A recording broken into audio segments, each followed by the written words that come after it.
House sure does look swell, Clark. Thanks, Eddie. I hope it enhances your holiday spirit. Dear Catherine. Eddie? Oh, the house is gorgeous, Clark. Eddie? I hope you didn't do this all on our account, Clark. What's up, YouTube? Welcome to a Cinemax sleigh ride through the land of holiday cheer. As the snowflakes gently fall and the Christmas lights twinkle, we're about to unveil the most enchanting, hilarious, and heartwarming Christmas movies ever to grace the silver screen. These cinematic jams are more than mere entertainment. They're cherished holiday rituals that have been lighting up our Christmases for decades. So toss another log on the fire, grab your favorite holiday snack, and join us as we count down the top 5 Christmas movies of all time. Are you ready to jingle all the way? Let's begin. Kicking off our list at number 5 is A Tale as Green as a Christmas Tree. Dr. Seuss's How the Grinch Stole Christmas. This 2000 classic starring Jim Carrey brought the beloved Grumpy Grinch to zany life. My son died.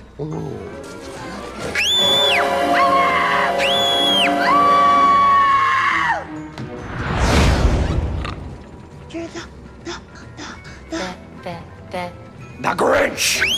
But did you know that the journey to bring this Christmas tale to the big screen was as twisty as the Whoville streets? Audrey Geisel, the widow of Dr. Seuss, had a very specific vision. She opened the gates for a live-action adaptation only to directors and writers of the highest caliber, like Jim Carrey and Ron Howard.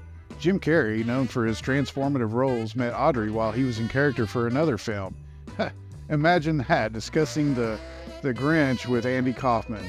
And talk about dedication. Carrey underwent torture endurance training to withstand the grueling hours in the Grinch costume. He even needed advice from a man who trained CIA agents in endurance techniques. His makeup process was so intense that it drove a makeup artist to temporarily leave the project. Behind the scenes, Whoville was a hive of acrobatics and creativity. Many extras were actually Cirque du Soleil performers, acing the whimsical physicality of the Who characters. The entire cast even attended Who school to perfect their quirky Who movements. And for a musical touch, Mariah Carey co-wrote the heartwarming song, Where Are You Christmas?, though it was eventually performed by Faith Hill. So, when you watch The Grinch scowl and scheme, remember the immense creativity and effort that went into every frame of this Christmas classic. And sliding into number 4 with a plate of syrup-drenched spaghetti is Elf, starring Will Ferrell as the lovably goofy Buddy. But did you know Jim Carrey was originally considered for the role of Buddy? Imagine the Grinch turning into an elf. Yes! We elves try to stick to the 4 main food groups. Candy, candy canes, candy corns, and syrup. So, The script waited a decade before Ferrell brought Buddy to life. Before his SNL fame, Ferrell already had a stint as a mall Santa with his comedy troupe co-star Chris Kattan as his elf. Talk about method acting. Director Jon Favreau preferred to keep it real, or at least as real as a movie about a human-sized elf can be. He used practical effects inspired by classic Christmas specials, creating a magical North Pole without relying too much on CGI. A neat tidbit, Peter Billingsley, who played Ralphie in A Christmas Story, cameoed as Ming the elf, a little Easter egg for the eagle-eyed viewers. And Favreau himself didn't just direct, he voiced some of the stop-motion critters too. Where the special elves work.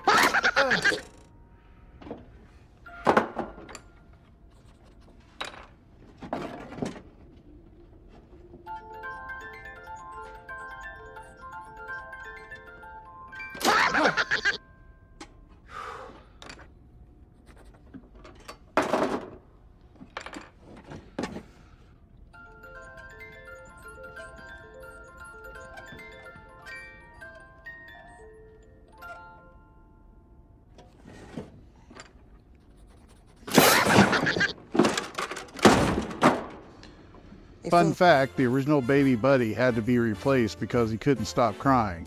He was replaced with triplets who were far more cheerful on camera. Elf was shot on location in New York for its Manhattan scenes, bringing authentic Big Apple charm to the film.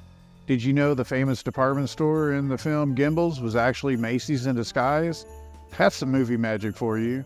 Remember that epic burp from Buddy? It wasn't Ferrell, but voice actor Maurice LaMarche, known for his role in Pinky and the Brain. And here's a sweet fact. The movie's sugary diet was tough for Ferrell, who had to constantly consume sweets during shooting. Despite its success, Ferrell turned down a whopping $29 million to make Elf 2. He believed squeezing back into those elf tights wouldn't be the best look for Buddy the middle-aged elf. Elf didn't just stay on screen, it became a hit Broadway musical, bringing Buddy's story to the stage with festive flair. To top it off, Elf returned to theaters in 2023 for its 20th anniversary, with the Empire State Building lighting up its festive colors to celebrate.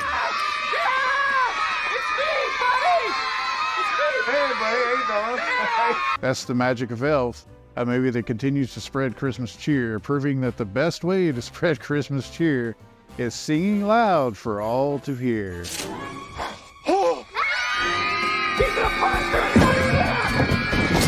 I'm not in the mood. What are you looking at? Oh, the silent majesty of a winter's morn, the clean, cool chill of the holiday air, and an asshole in his bathrobe emptying a chemical toilet into my sewer.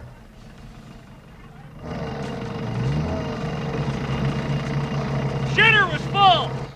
Ah, yeah. You checked our shitters, honey? Clark. And at number 3, we're decking the halls with the Griswolds in National Lampoon's Christmas Vacation.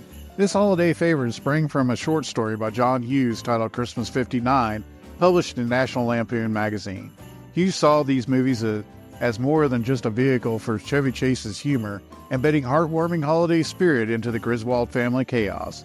The film's production began in March of 1989, taking us from the snowy slopes of Colorado to the Warner Brothers Ranch in Burbank, California, where the Griswold family's home and neighborhood were brought to life. Musically, the film broke tradition. It's the only installment in the Vacation series not to feature Lindsey Buckingham's Holiday Road. Instead, the holiday spirit was set to the tune of Christmas Vacation by Mavis Staples of the Staples Singers. Bing Crosby and the Andrews Sisters, Mele Kalikimaka, also adds a Hawaiian twist to the Christmas mix.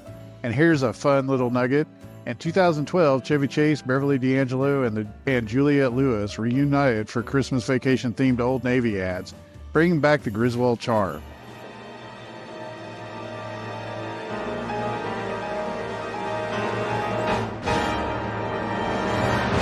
Hey, Griswold, where do you think you're going to put a tree that big? Bend over and I'll show you. You've got a lot of nerve talking to me like that, Griswold. I wasn't talking to you.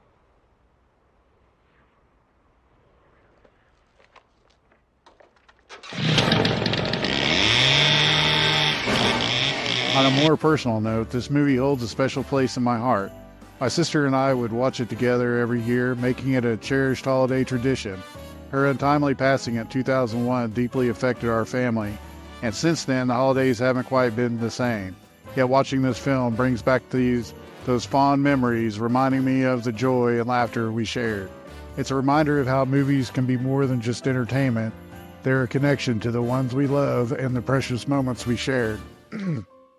So if you're dreaming of a fun, chaotic, and quintessentially Griswold family Christmas, look no further than National Lampoon's Christmas Vacation. It's a film that not only brings laughter, but also keeps the memories of loved ones alive in our hearts. What is it? It's a 1-year membership in the Jelly of the Month Club. Oh, God. Clark, that's the gift that keeps on giving the whole year. That it is, Edward.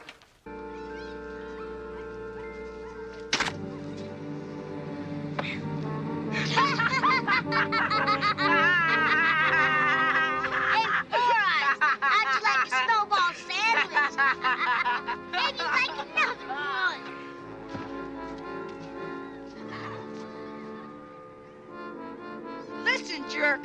When I tell you to come, you better come. What, are you gonna cry now? Come on, cry, baby. Cry for me. Come on. Sneaking into number 2 with its Red Ryder BB gun in tow, we have the beloved classic A Christmas Story. This 1983 film captures the nostalgic essence of a 1940s American Christmas through the eyes of Ralphie Parker, who only wants one thing for Christmas: a Red Ryder carbine action 200-shot range model air rifle. But did you know Jack Nicholson was originally considered for the role of the Old Man Parker? The film might have had a slightly different edge if this Hollywood heavyweight had taken the part. No, I want an official Red Ryder carbine action 200-shot range model air rifle. You'll shoot your eye out, kid. Merry Christmas. Ho, ho, ho. Despite the change, Darren McGavin masterfully brought the character to life with his memorable portrayal. The film was actually a modest success upon its initial release, but it's thanks to cable television that A Christmas Story became a holiday staple. A marathon airing tradition started in 1997 on TNT and then moved to TBS in 2004, where it continues to delight audiences every Christmas. Director Bob Clark, who also helmed the horror classic Black Christmas, included numerous personal touches in the film. Many of the movie's anecdotes were based on his own childhood memories, adding a genuine layer of authenticity to the story. And here's a surprising piece of trivia. The tongue stuck to the flagpole scene? It wasn't movie magic, but a real reaction. A hidden suction tube was used to safely create the illusion of a tongue frozen to the metal. Fragile. It must be Italian. Well, I think that says fragile, honey. Oh, yeah. The iconic leg lamp was inspired by an old knee-high soda advertisement. Its outlandish design has since become a cultural icon, with replicas lighting up windows every holiday season. In Chickasha, Oklahoma, they built a replica standing an astounding 40 feet atop a 10-foot-high crate built of fiberglass. It was unveiled in November of 2022. Lastly, the exterior shots of the Parker family home were filmed in Cleveland, Ohio. The house is now a museum dedicated to the film, complete with original props and memorabilia. This movie always brings back a flood of childhood memories. Watching Ralphie's escapades and his determination to get that BB gun reminds me of my own youthful endeavors and the simple yet profound joys of being a kid at Christmas. Don't bother me now, sweet. Can't see I'm busy. Yeah, but what is that? It's a major award. Topping our list at number 1 is the timeless masterpiece, It's a Wonderful Life. Directed by Frank Capra and released in 1946, this film has become synonymous with the holiday season, touching hearts with its powerful message of hope and community spirit. Starring James Stewart as George Bailey, the film explores the life of a man who, facing dire circumstances, discovers the profound impact he has had on his community. But here's something you might not know. James Stewart was initially hesitant to take the role. After serving in World War II, he was unsure about returning to acting. But Capra's compelling script and the character's depth convinced him to step back in front of the camera. Mary, I know what I'm going to do tomorrow and the next day and next year and a year after that. I'm shaking the dust of this crummy little town off my feet, and I'm going to see the world. Italy, Greece, the Parthenon, the Colosseum. Then I'm coming back here and go to college and see what they know. And then I'm going to build things. I'm going to build airfields. I'm going to build skyscrapers 100 stories high. I'm going to build bridges a mile long. Well, you going to throw a rock?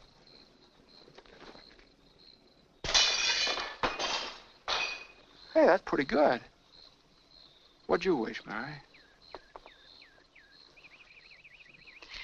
Buffalo gals, can't you come out tonight? Can't you come out tonight? Can't you come out tonight? Buffalo gals. Interestingly, It's a Wonderful Life wasn't a major hit when it first came out.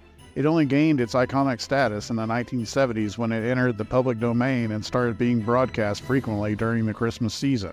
The film's snowy scenes, especially the iconic Bedford Falls, weren't the result of real snow, which was a rarity in California.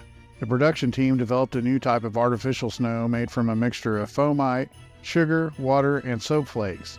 This innovation created more realistic snowfall and was less noisy than the painted cornflakes used previously in films. Another fascinating fact, the gymnasium floor that opens up to reveal a swimming pool underneath it is real and still exists at Beverly Hills High School. Despite its initial lukewarm reception, It's a Wonderful Life has been recognized by the American Film Institute as one of the greatest films ever made.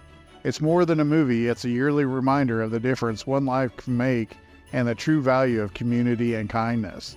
As George Bailey's guardian angel Clarence writes in his book, "No man is a failure who has friends." This film continues to resonate with audiences reminding us all of the joy and wonder life can hold, especially during the Christmas season. What's that? That's a Christmas present from a very dear friend of mine. Look, Daddy, teacher says every time a bell rings, an angel gets his wings. That's right. That's right. Attaboy, Clarence. And there you have it, folks. Our sleigh ride through the snowy peaks of Christmas cinema concludes with the heartwarming glow of It's a Wonderful Life. As the jingle bells quiet down and the final snowflake settles, we hope this journey has filled your hearts with holiday cheer and maybe even added a few classics to your Christmas watch list. As we wrap up this festive countdown, I want to extend a warm, crackling fireside thank you to each and every one of you for joining us. Your support is the star atop our Christmas tree, and we're jolly grateful for it. If you've enjoyed this Yuletide journey through Cinemac Wonderlands, don't forget to like this video. It's like leaving out cookies for Santa, but for us. Share this video with your friends and family to spread the holiday spirit, and if you haven't already, hit that subscribe button to join our merry band of movie lovers. It's the gift that keeps on giving all year round. From our screen to yours, we wish you a holiday season filled with joy, laughter, and of course, endless movie magic. May your days be merry and bright, and may all your Christmases be filled with love and delight. Until our next cinematic adventure, stay cozy, keep that hot cocoa flowing, and remember, every time a bell rings, an angel gets its wings, and maybe a new subscriber joins our family. Happy holidays, everyone, and see you soon in the world of movies.